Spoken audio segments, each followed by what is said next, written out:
علی مقام کا کہنا ہے کہ بانی پی ٹی آئی نے تمام قائدین کو یکجا ہو کر پوری توجہ تحریک چلانے پر مرکوز کرنے کی ہدایت کر دی ہے۔ اڈیالہ جیل کے باہر میڈیا سے بات چیت میں واضح کیا کہ بانی کے بیٹوں کو پاکستان آنے کے لیے ویزے کی ضرورت نہیں، وہ کسی سے نہیں ڈرتے۔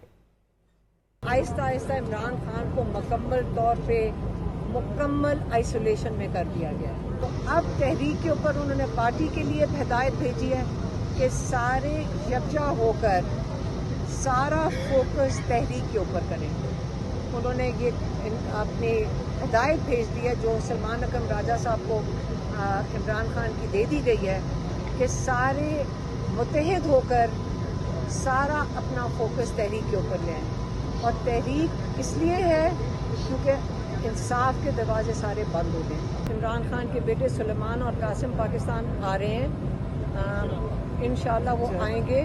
وہ اپنے والد سے ملنا چاہتے ہیں، ان کے پاس نائک آف ہے، ان کو ویزے کی ضرورت نہیں ہے، اور جو ان کو دھمکیاں دی گئی ہیں ان سے کوئی نہیں گھبرا رہا۔